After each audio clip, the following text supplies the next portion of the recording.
अभी screen show हो रही? अभी विजिबल।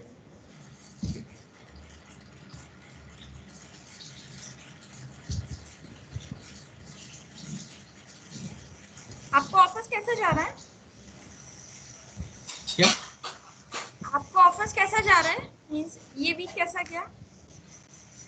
ये ठीक रहा। ओके, सही है। क्यों, क्या हुआ? नहीं, ऐसे ही पूछा। कोई कोई वीक बहुत हेक्टिक जाता है ना, कोई कोई वीक थोड़ा सा नॉर्मल होता है, इस वजह से हाँ मैंने हाँ हाँ, ये ये बात तो ये है। वीक कैसा रहा। Shift नहीं ये ठीक रहा। ऐसे हेक्टिक शेड्यूल। नहीं अभी इतना हैक्टिक नहीं है। अच्छा, अभी थोड़ा नॉर्मल है।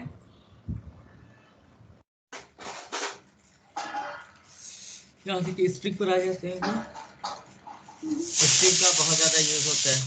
आप जानते होंगे मेन फंक्शन में भी जो आपका पैरामीटर है वो भी स्ट्रिंग टाइप का है, क्योंकि स्ट्रिंग में आप किसी भी टाइप की वैल्यू स्टोर कर सकते हैं। तो स्ट्रिंग जो है एक प्रीडिफाइंड क्लास है जावा में। अगर आपने जो है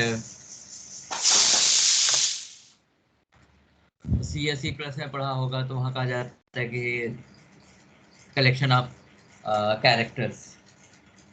लेकिन यहाँ पर भी आप कह सकते हो कि ये जो है आपका कलेक्शन ऑफ कैरेक्टर्स।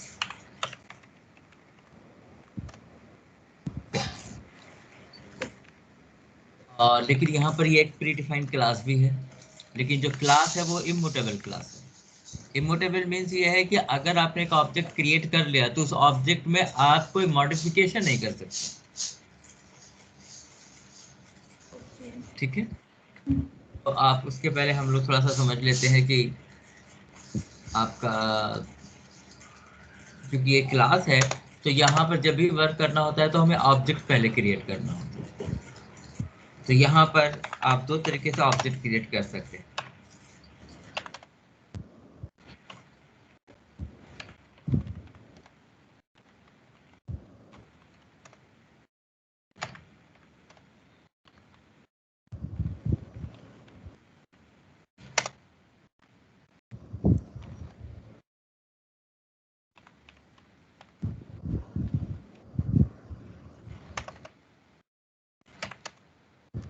जैसे आप ऐसे लिख सकते हैं,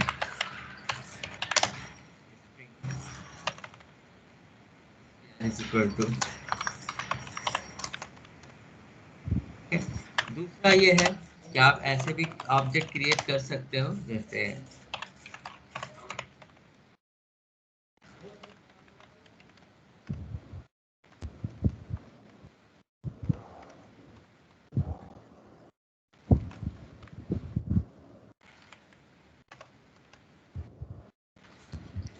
ठीक है। तो दोनों तरीके से ऑब्जेक्ट क्रिएट किए जाते हैं।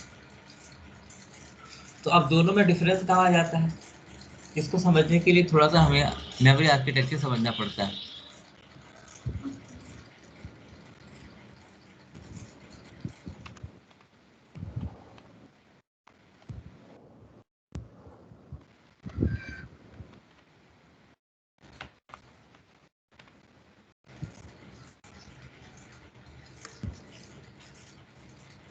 ठीक है, इसमें आपके जो मेमोरी एरिया होता है वो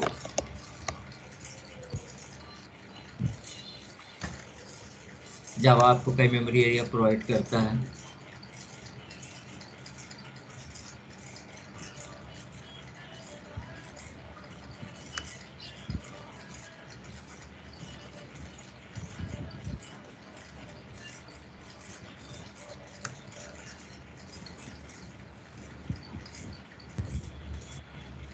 जैसे एक होता है आपका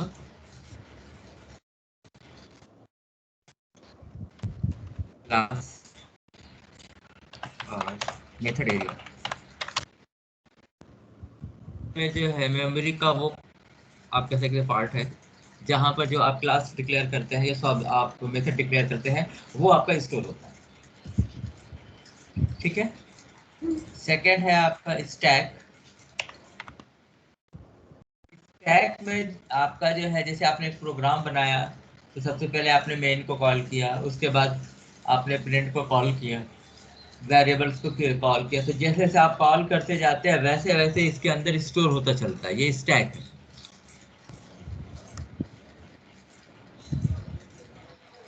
जैसे मेन मेथड को आपने सबसे पहले कॉल किया, तो सबसे पहले यहाँ पर मेन आपका स्टोर हो जाएगा। उसके बाद आपने प्रिंट एफ को कॉल किया,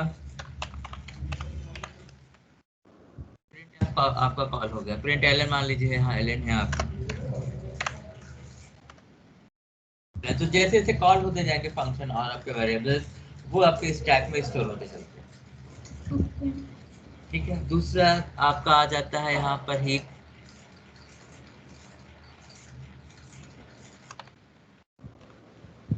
में जो है आपके जितने भी न्यू के थ्रू आप ऑब्जेक्ट क्रिएट करते हैं वो सब यहाँ पर स्टोर होता है। जैसे यहाँ पर अभी हमने जो है यहाँ पर एक ऑब्जेक्ट क्रिएट किया, string OBJ is equal to new string Java, तो यहाँ पर आपका ओबीजे जो होगा वो आपका हीप के अंदर स्टोर हो जाएगा और इसकी जो वैल्यू होगी वो आपकी स्टोर हो जाएगी। अब इसकी जो वैल्यू है वो आपकी यहाँ पर स्टोर हो जाएगी, इसे कहते हैं स्ट्रिंग कांस्टेंट पूल।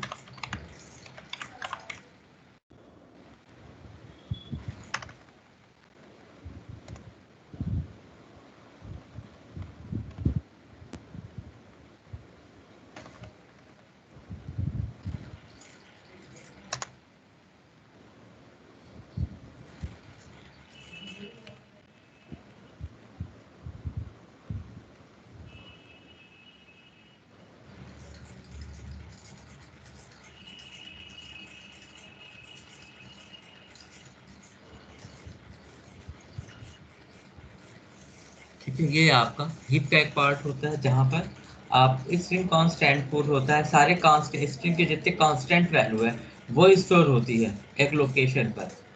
तो जैसे मान लीजिए कि यहाँ पर एक लोकेशन आपने अभी हम लोगों ने यहाँ पर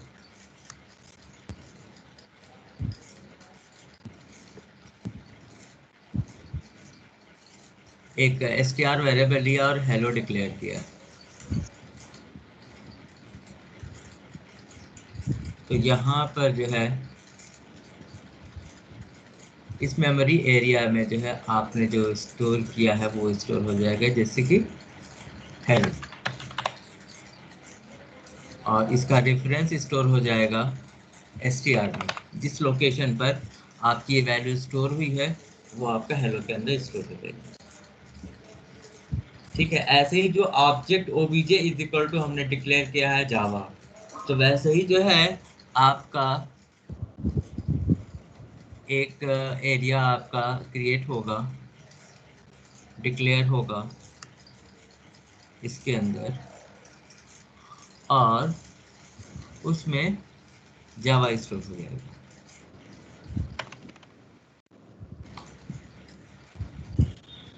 ठीक है। तो जो स्ट्रिंग वैल्यूज हैं वो आपका स्ट्रिंग कांस्टेंट के अंदर स्टोर होती हैं। जो हीप के थ्रू जो आप ऑब्जेक्ट के जो न्यू के थ्रू आप ऑब्जेक्ट क्रिएट करते हैं वो हीप में स्टोर होता है। जो आप एक एक करके आपका इंस्ट्रक्शन कॉल होता जा सकता है, हम वेरिएबल ये सब कॉल होते जाते हैं, वो स्टैक के अंदर स्टोर होते जाते हैं। और जो आपने क्लास डिक्लेयर किया होता है, मेथड डिक्लेयर किया होता है, वो क्लास और मेथड एरिया में स्टोर हो जाता है। ठीक है, यहाँ तक क्लियर है? हाँ। अब यहाँ पर सपोज कीजिए कि हमने एक दूसरा एक अलग अपने क्लास बनाया, हमने डिक्लेयर किया string a is equal to hello, या मान लीजिए यहाँ पर कुछ और दे देते हैं हम,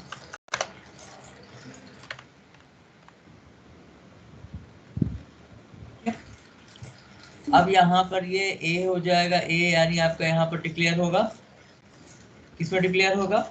स्ट्रिंग कांस्टेंट पूल में, और जहां पर भी स्टोर होगा उसका रेफरेंस वेरिएबल जाएगा ए के अंदर।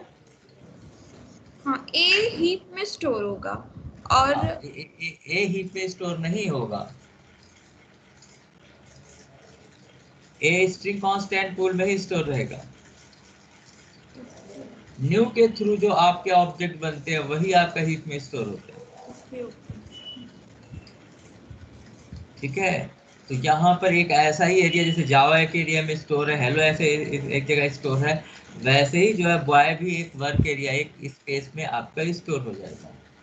और उसको उसका जो रेफरेंस होगा, जिस लोकेशन पर स्टोर होगा, वो आपका स्टोर हो जाएगा ए के अंदर, क्योंकि ए इज इक्वल टू बॉय। वैसे यहाँ पर हेलो जहाँ पर स्टोर होगा उसका लोकेशन str के अंदर स्टोर हो जाएगा। ठीक है यहाँ तक। अब तो अगर जहाँ पे str स्टोर है वहाँ पे a स्टोर होगा, स्टोर है वहाँ पे बॉय स्टोर होगा। क्या चीज? मतलब अगर हम पॉइंट नंबर 1 देखें, string str equals to hello, तो हाँ जहाँ पे हेलो इस टाइम पे हमारा सेव होगा, हाँ वहीं पे ये बॉय स्ट्रिंग भी सेव होगा। नहीं, उसका रेफरेंस जो, हाँ आप ये कह सकते हैं कि वहीं स्टोर होगा, और उसकी वैल्यू जो होगी, जैसे हीरो जहाँ पर हेलो जहाँ पे स्टोर है, उसका जो रेफरेंस है वो str के अंदर स्टोर रहेगा। हाँ, और वहीं पे ए भी हमारा वहीं पे स्टोर होगा। हाँ राइट, हाँ ठीक है। ठीक है। लेकिन अगर हम यहाँ बॉय की जगह पर हेलो कर दें, ठीक है, तो यहाँ पर हेलो जो है पहले से एग्जिस्ट कर रहा है स्ट्रिंग कांस्टेंट पूल के अंदर, जो कि str के अंदर उसका रेफरेंस वैल्यू जो है str के अंदर स्टोर है।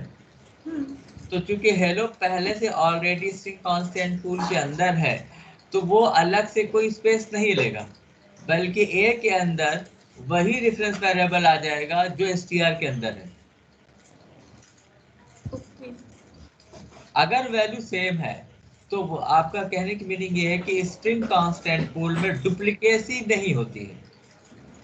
एक कंटेंट एक बार स्टोर है तो अगेन अगर आप स्टोर करना चाहेंगे तो अगेन नहीं स्टोर होगा, सिर्फ उसका रेफरेंस वेरिएबल जो होगा वो स्टोर हो जाएगा। ओके। अगर हम यहाँ पर हमने यहाँ पर लिखा स्ट्रिंग b हेलो, बार भी हम लिखना चाहें, क्योंकि हेलो ऑलरेडी स्टोर है तो बी के अंदर भी वो वैल्यू ट्रांसफर हो जाएगी, रेफरेंस वेरिएबल जहां पर आपका हेलो स्टोर है। हेलो के लिए वो अलग स्पेस नहीं लेगा, क्योंकि hello already string constant pool के अंदर स्टोर है। तो स्ट्रिंग कांस्टेंट पूल के अंदर डुप्लीकेसी नहीं होती। लेकिन अगर हम जो है यहाँ पर ये लिखते हैं कि string c is equal to new,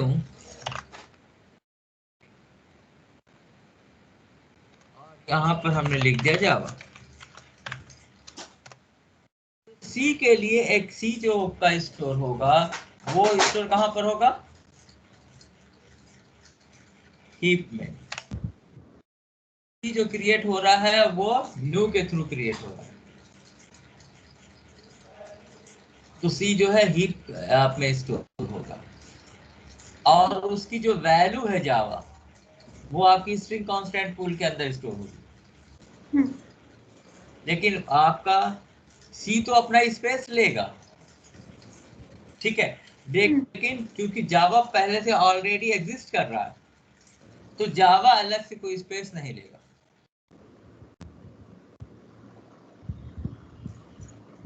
okay, ठीक है।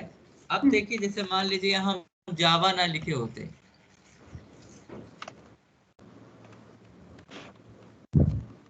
वर्ड लिखते,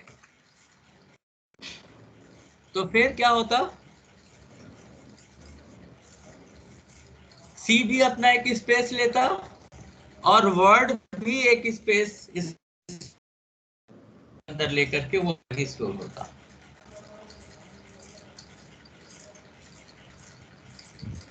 ठीक है, क्योंकि वर्ड जो ऑलरेडी एग्जिस्ट नहीं कर रहा है स्ट्रिंग कांस्टेंट पूल के अंदर, तो चूंकि पहले से एग्जिस्ट नहीं कर रहा है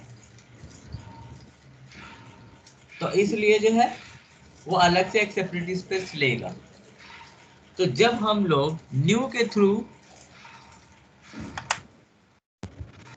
कोई ऑब्जेक्ट क्रिएट करते हैं तो एक्चुअल में दो ऑब्जेक्ट क्रिएट होते हैं, एक जो है स्ट्रिंग कांस्टेंट पूल में स्टोर होता है और एक जो है आपका हीप में स्टोर होता है। लेकिन जब हम लोग कांस्टेंट है लिटरल की तरह हम ऑब्जेक्ट क्रिएट करते हैं स्ट्रिंग का, तो सिर्फ एक ही जो है आपका ऑब्जेक्ट बनता है। लेकिन अगर न्यू के थ्रू करते हैं तो दो ऑब्जेक्ट बनते हैं। तो अक्सर आपसे पूछ लिया जाता है कि इतनी लोकेशन के अंदर कितने ऑब्जेक्ट क्रिएट हुए। जैसे string str is equal to hello, string obj is equal to new string Java. तो इस दो सेंटेंस के अंदर, दो इंस्ट्रक्शन के अंदर कितने ऑब्जेक्ट बने? तो इन दो इंस्ट्रक्शन के अंदर तीन ऑब्जेक्ट बने, एक obj एक str, ये दोनों जो आपका बने ही बने। और एक आपकी जो जावा है ये भी आपका स्ट्रिंग कांस्टेंट पूल के अंदर स्टोर हुआ, तो उसने भी एक स्पेस लिया, एक ऑब्जेक्ट क्रिएट हुआ। तो इस तरह से तीन ऑब्जेक्ट क्रिएट हुए आपके। ओके। ठीक है। लेकिन अगर आपका यहाँ पर ये हम हटा देते हैं, जैसे न्यू वाले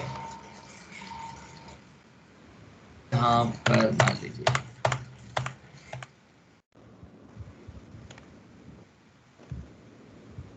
अगर यहाँ पर पूछा जाए तो सिर्फ यहाँ पर एक ऑब्जेक्ट क्रिएट हो रहा है।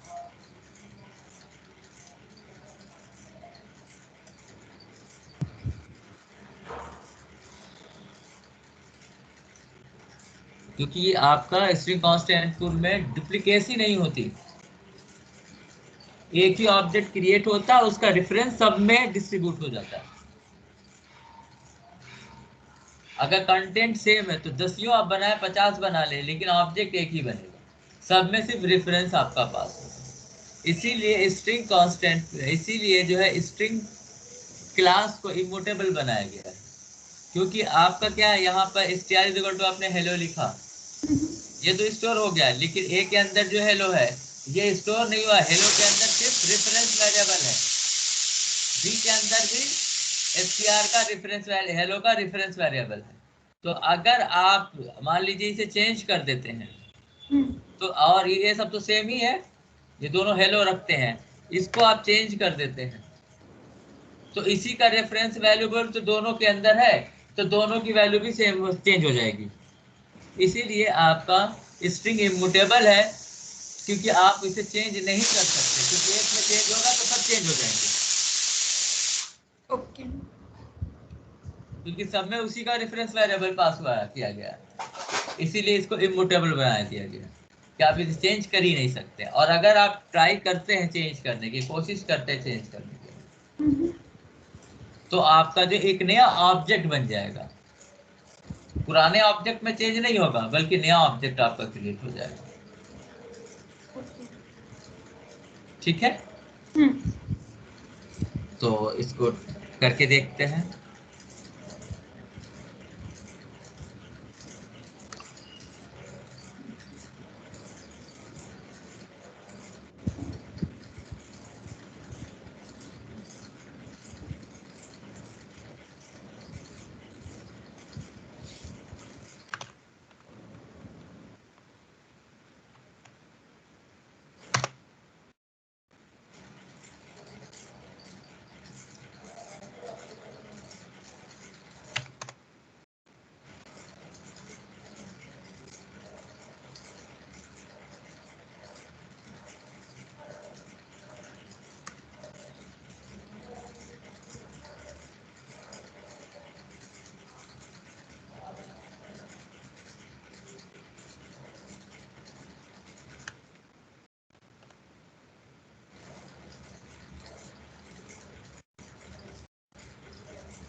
अब देखिए यहाँ पर जैसे हमने लिखा स्ट्रिंग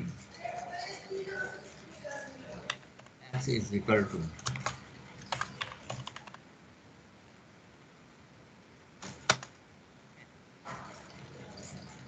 अब अगर हम इसको प्रिंट कराते हैं वैल्यू,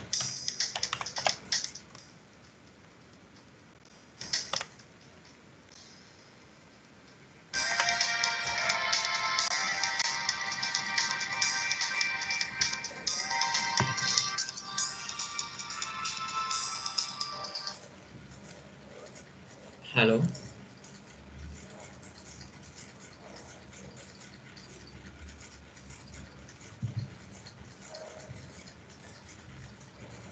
ठीक है। तो देखिए आपका इसकी एक वैल्यू शो हो गई, हेलो। अब अगर हम जो है ऐसा करते हैं कि x डॉट कॉनकैट कॉन्केटिनेशन करते हैं और इसमें जावा ऐड कर देते हैं,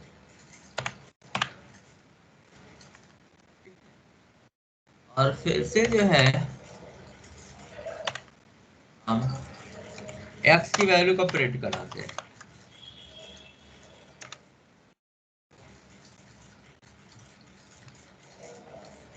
तो देखिए ये दोनों ही टाइम आपका हेलो शो कर रहा है। उसने हेलो के साथ जावा को कॉन्केटिनेट नहीं किया, ठीक है।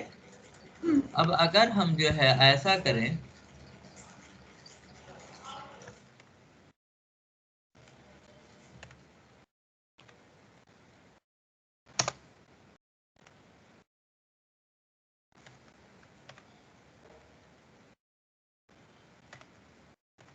हम यहाँ पर कर दे एक अलग अब बना x is equal to x dot concat Java. अब अगर हम इसको प्रिंट कराएं,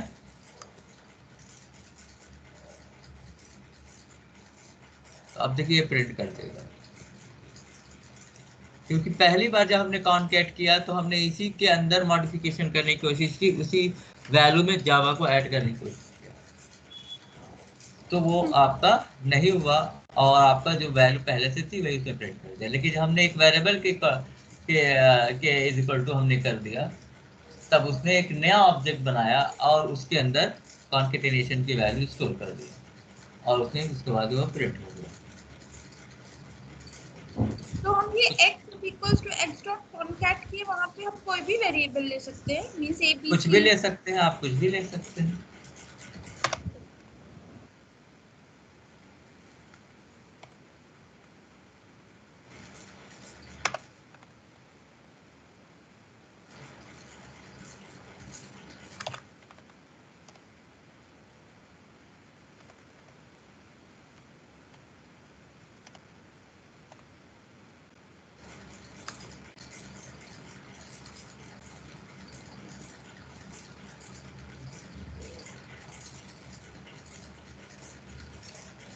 ठीक है,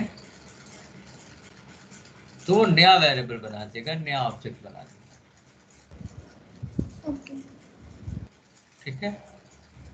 अब देखिए, अब मान लीजिए कि हमें दो वैल्यूज हैं, उनको कंपेयर करके देखना है। तो जावा में अगर आप कंपेयर करना चाहते तो कंपेरिजन तो बहुत बार करना पड़ता है, आपको यूज करना पड़ता है।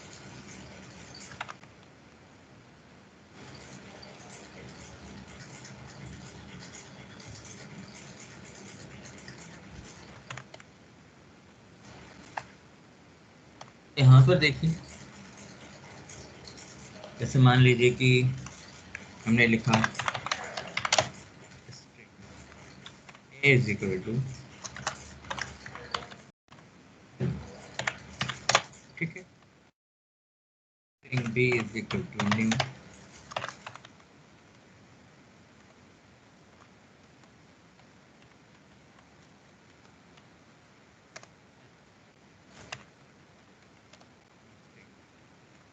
c इज इक्वल टू,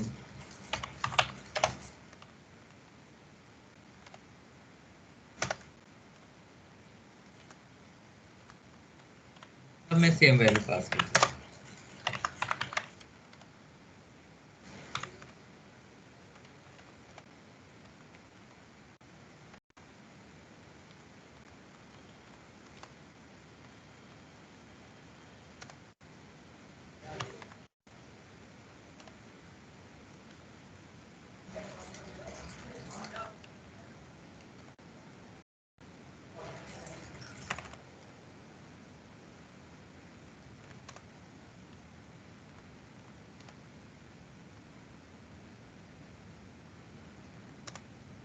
सबसे पहले हम इक्वल साइन का यूज कर रहे हैं दोनों को कंपेयर करने के लिए। जैसे हमने इसमें यूज कर लिया a इक्वल b,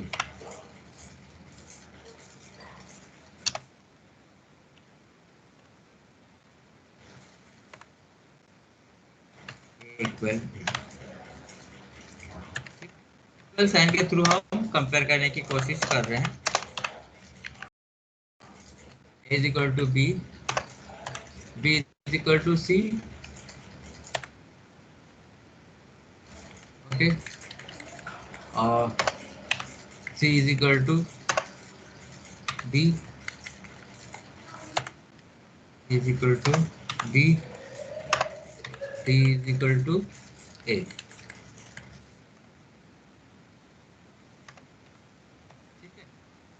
हम इन चारों को कंपेयर करें आपस में, a is equal to b, b is equal to c, c is equal to d, d is equal to a।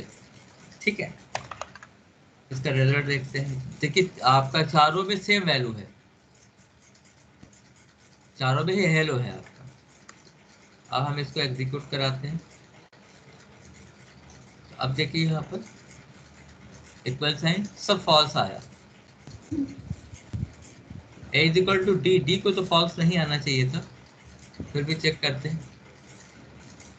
अच्छा ये हमने मिस्टेक किया है यहाँ पर, इसको हटा देते हैं, इसको भी नॉर्मल स्ट्रिंग बना देते हैं, लिटरल की यूज कर लेते हैं। ठीक है,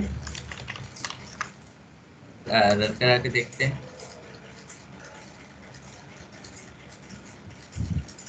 तो देखिए सिर्फ लास्ट वाला a इक्वल टू d जो है ये आपका ट्रू आया, बाकी फॉल्स आ गया। एक्चुअल में हुआ क्या कि जो इक्वल साइन होता है वो रेफरेंस को कंपेयर करता है, जो वैल्यूज दी गई उसका रेफरेंस। तो अब यहाँ पर a आपका जो है स्ट्रिंग कांस्टेंट पूल में है, ठीक है, लेकिन b जो है वो हीप में है, तो दोनों का रेफरेंस अलग हो गया, इसने फॉल्स दे दिया। b और c ये आपका दोनों हीप में है, लेकिन दोनों का रेफरेंस वेरिएबल अलग होगा, क्योंकि हीप में डुप्लीकेसी नहीं होती। यहाँ पर जब भी एक ऑब्जेक्ट बनाएंगे तो वो आपका ऑब्जेक्ट बनेगा ही बनेगा न्यू के थ्रू। तो दोनों का रेफरेंस वेरिएबल अलग अलग होगा, इसलिए उसने फॉल्स दे दिया। c is equal to d, तो c हीप में है, d जो है स्ट्रिंग कांस्टेंट पूल में है, तो फिर दोनों का रेफरेंस नहीं मैच किया, तो इसलिए उसने फिर फॉल्स दे दिया। लेकिन d is equal to a भी आपका स्ट्रिंग कांस्टेंट पूल है, b भी आपका जो है स्ट्रिंग कांस्टेंट पूल में है, और स्ट्रिंग कांस्टेंट पूल में डुप्लीकेसी नहीं होती, दोनों के पास सेम रेफरेंस है, इसी वजह से उसने लास्ट का जो था वो उसको उसने ट्रू शो कर दिया। ठीक है, सेम चीज देखिए।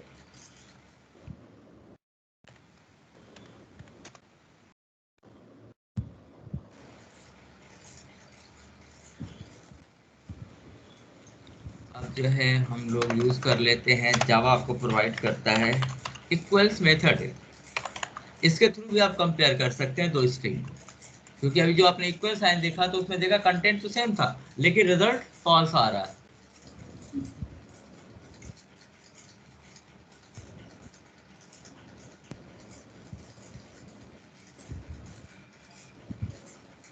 तो हेलो। इसको हाँ हाँ इसको करके देखते हैं।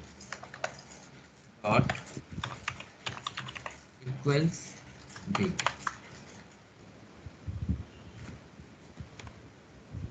ये चेक करते हैं, देखते हैं क्या रिजल्ट आता है। डॉट, ये ऑब्जेक्ट नाम के क्लास में होता है, हर आपका जो ऑब्जेक्ट क्लास आप जानते होंगे सभी का पेरेंट होता है। इक्वल्स बी, और no,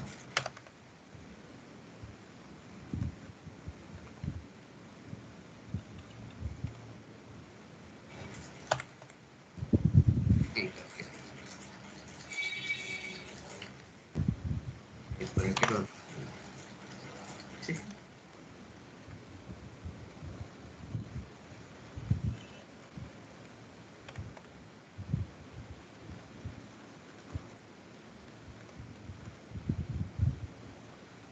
is equal to be हो गया है। अब बी इज इक्वल टू सी,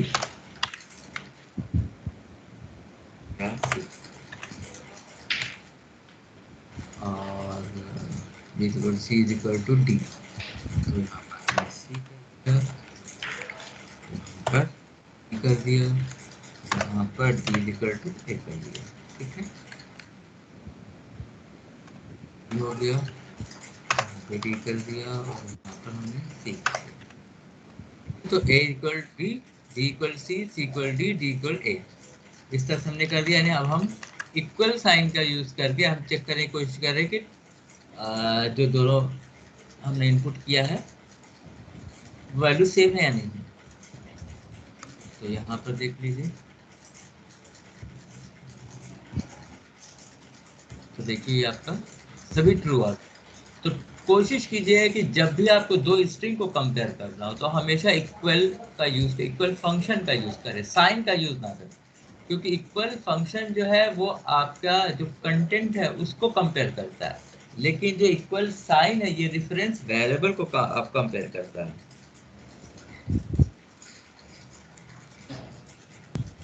और इसका यूज हम लोग कहाँ पे करते हैं, लाइक रियल टाइम में? किसको?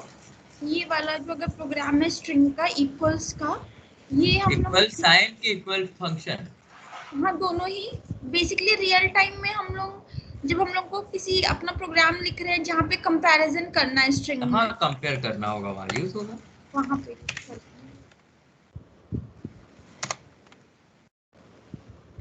और फंक्शन आपको मिलता है जिसका आप यूज कर सकते हैं कंपेयर करने के लिए, compare to.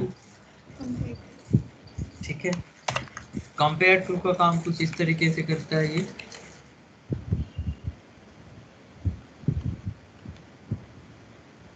Compare to bracket में भी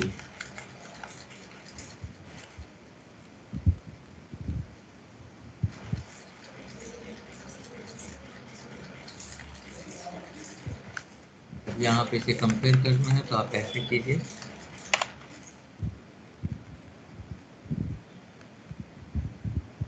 एक ब्रैकेट और लगेगा इक्वल टू 0।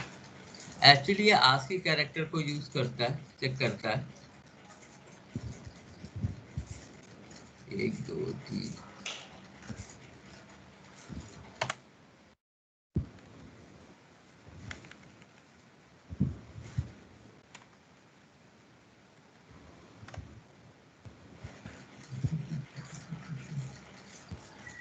8 और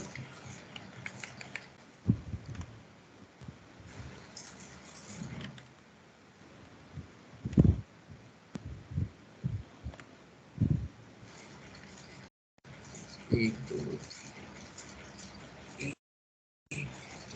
तीन ब्रैकेट ओपन है, 4 क्लोज हो रहा है।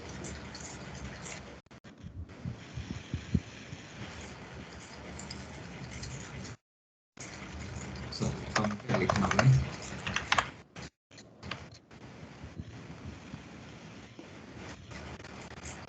ठीक है,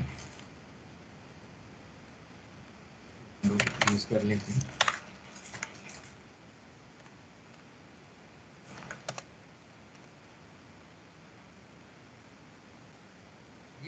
कैरेक्टर को लेता है, दोनों कैरेक्टर के एक आस्की कैरेक्टर्स को लेकर के उसमें से माइनस कर देता है।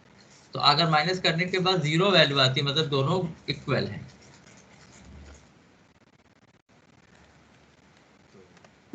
इक्वल टू सी,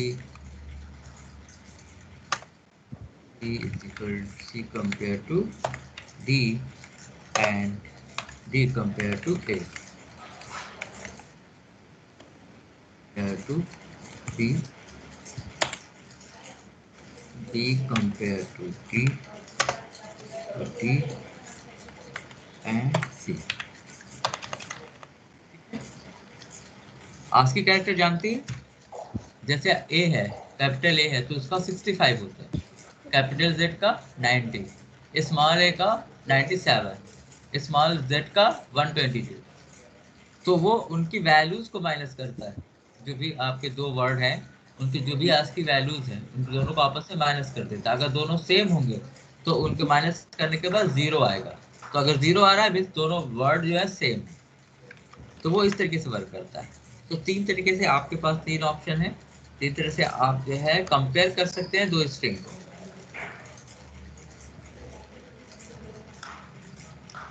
ठीक है, इक्वल साइन, तो आपका इक्वल्स यूज करें या कंपेयर टू, दोनों में रिजल्ट आपका सेम आ रहा है, लेकिन बस इक्वल साइन में रिजल्ट डिफरेंट आ रहा है।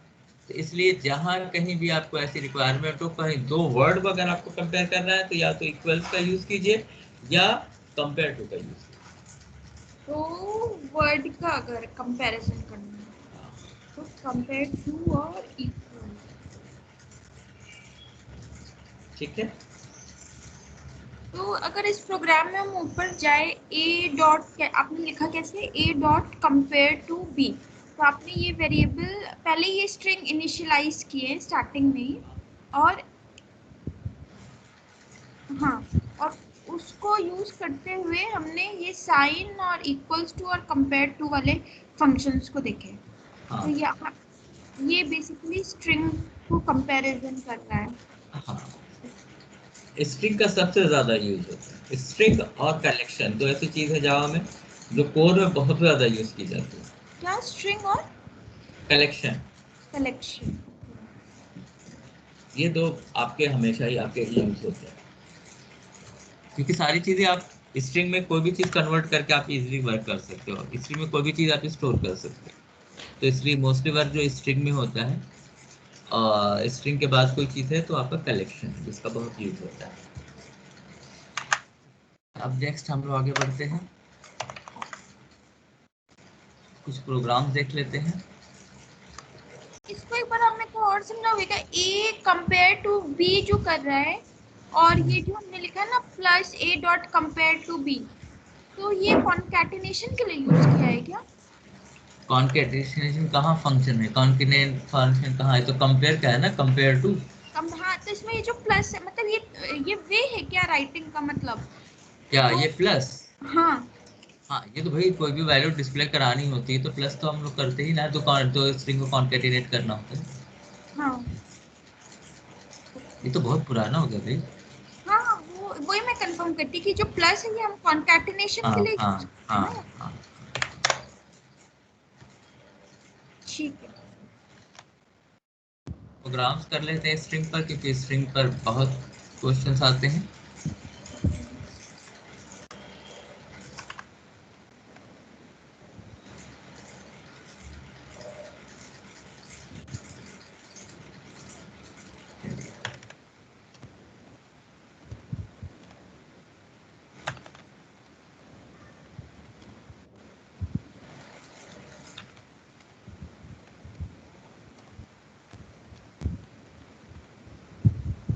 ये क्वेश्चन बहुत पॉपुलर है, आप अक्सर इंटरव्यू में जाते हैं, आपसे पूछ लिया जाता है कि आप स्ट्रिंग को रिवर्स कैसे करेंगे। यूज कर ले रहे स्कैनर को।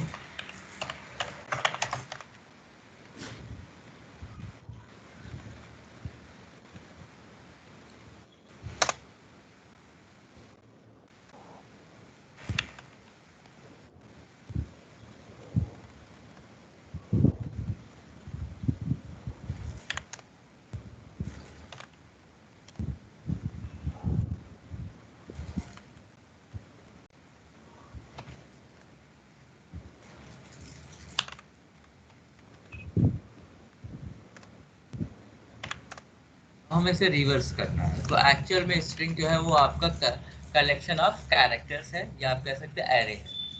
तो बस वही हम लोग यहाँ पर यूज करते हैं फॉर,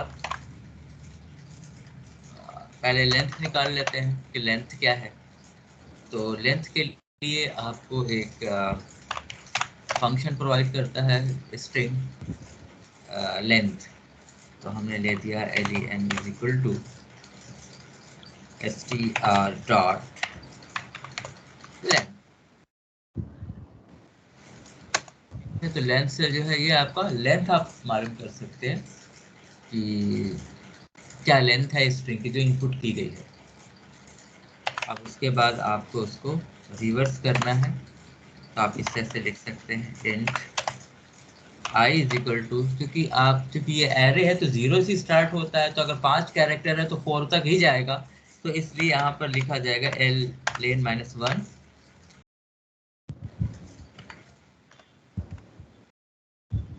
और लूप जो जाएगा वो 0 तक जाएगा और I माइनस माइनस हम इसे प्रिंट करा देते हैं। तो यहाँ पर लिख देते हैं str डॉट कैरेट और I जो है उसकी पोजीशन है, किस पोजीशन का कैरेक्टर हमें प्रिंट करा रहे हैं।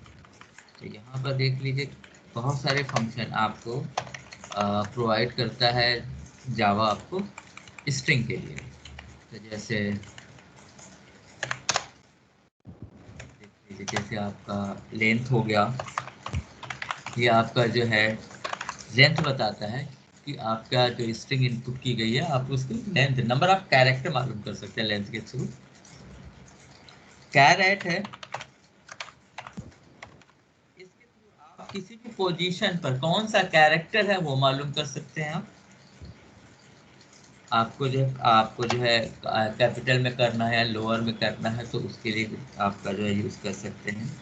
तो जैसे कोई स्ट्रिंग है उसको आपको लोअर केस में कन्वर्ट करना है तो टू लोअर केस, तो वो स्मॉल में कन्वर्ट कर देगा। String dot to upper case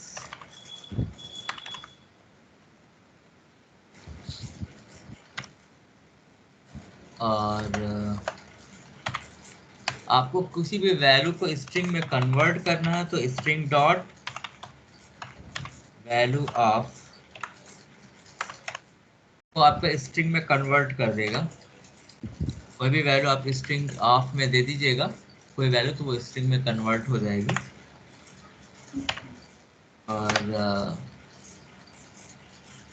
और भी जो फंक्शन मिलेंगे हम एक एक करके आपको बताते चलेंगे। तो अभी हम लोग यहाँ पर यूज करें लेंथ। लेंथ जो है ये आपको नंबर ऑफ कैरेक्टर रिटर्न कर देगा कि जो आपने स्ट्रिंग इनपुट की है उसमें कितने कैरेक्टर है वही लेंथ की वैल्यू हो जाएगी। यहाँ पर चूंकि आपका ये एरे है तो 0 से स्टार्ट होता है, इसलिए जो हमें चूंकि उल्टा प्रिंट करना है या रिवर्स में प्रिंट करना है तो अगर हमारी 5 कैरेक्टर है तो 4 से हमें प्रिंट करना 4 3 2 1। तो यहाँ पर जो है हम लेन माइनस 1 कर देंगे। जैसे मान लीजिए कि आपका ये एरे है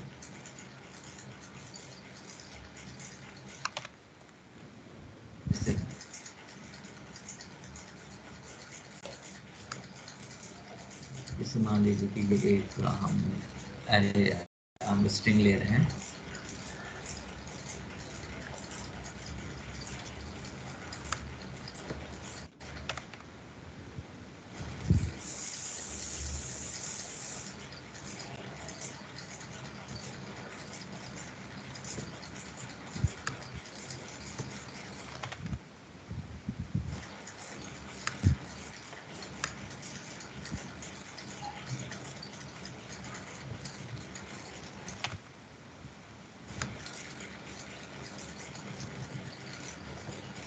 मान लीजिए कि ये एक एरे है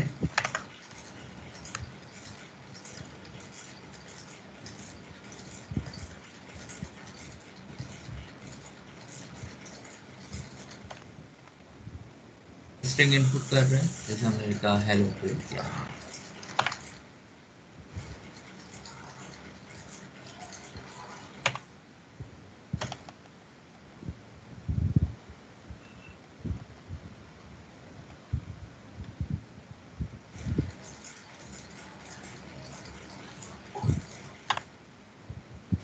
अब इसका जो इंडेक्स नंबर जाएगा वो ये 0 होगा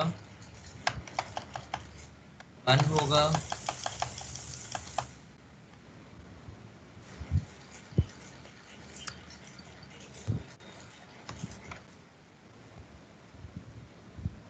होगा 4 होगा 5 होगा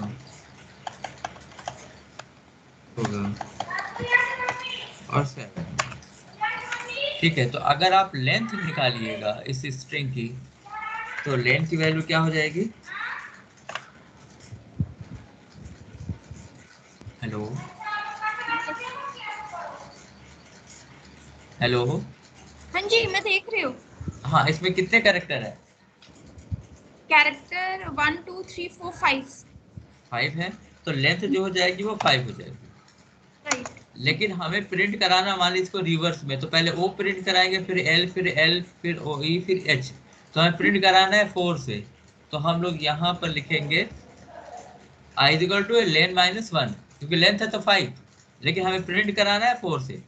लेंथ तो 5 आएगी, लेकिन हमें प्रिंट कराना है 4 से, तो लेन माइनस 1 लिखना पड़ेगा। और 0 तक जाएंगे, इसलिए I less I greater equal to 0, I minus एक एक करके माइनस करते जाएंगे। अब इसको एग्जीक्यूट कराते हैं, तो देखिए, चलिए यहाँ पर कर देते हैं।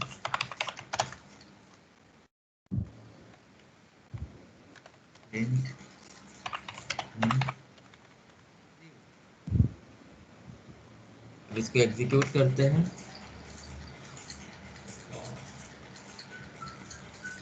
तो अब जैसे इंटर स्ट्रिंग हमें करना है, तो हमने यहाँ लिखा कंप्यूटर, तो देखिए इसने रिवर्स में प्रिंट कर दिया।